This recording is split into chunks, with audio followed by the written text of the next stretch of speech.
Hello, everyone. Are you ready to read again? Okay, chapter 6.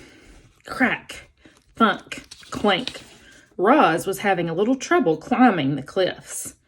She had a new dent on her rear and a long scrape down her side, and she was just about to get another ding when a crab scuttled out from under a piece of driftwood.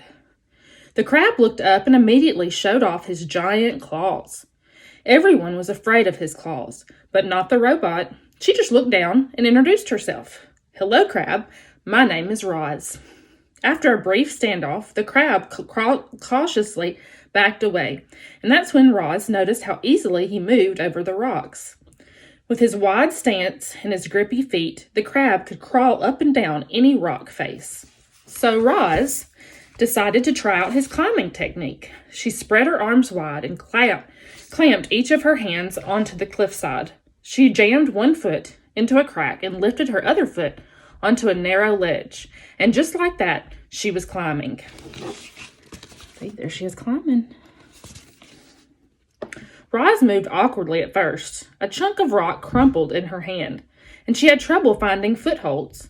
But as she climbed higher and higher, she started to get the hang of it.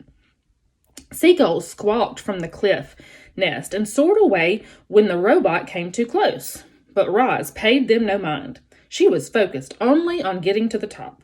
Up and up she went, methodically climbing past nests and ledges and tiny trees rooted in the cracks. And before long, our robot felt the soft soil of the island beneath her feet. She had reached the top.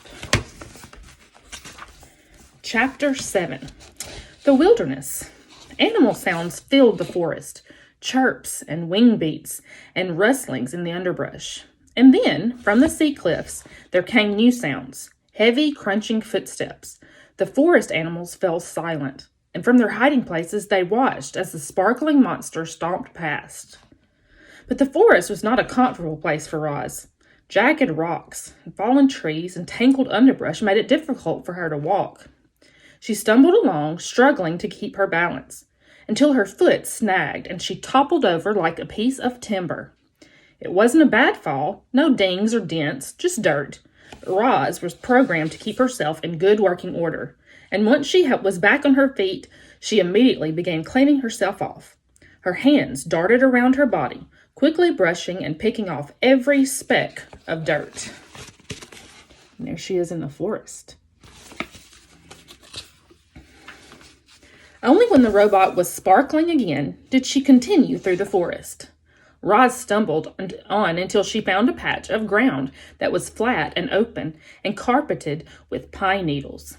It seemed like a safe place, and safety was all the robot really wanted. So she stood there, motionless, all perfect lines and angles set against the irregular shapes of the wilderness. Chapter 8. The Pine Cones. If you stand in a forest long enough, eventually something will fall on you.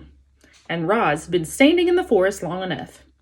A gentle wind whispered through the treetops, and then, thunk, a pine cone bounced off her head. The robot looked down and watched the pine cone roll to a stop. It seemed harmless, so Roz went right back to doing nothing. There's that pine cone. A few hours later, a gust of wind rushed through the treetops, and then, thunk, the robot looked down, and another pine cone rolled away. And then a few hours after that, a howling wind tore through the treetops. It bent trunks and shook branches, and then, thunk, thunk, thunk, pine cones began raining down. Thunk, thunk, Roz felt something like annoyance. Thunk, she quickly scanned the area for somewhere safe from the pine cones, and she spotted the perfect place when she looked up at the huge rocky shape that towered above the forest. Let's see tomorrow what she found. Bye.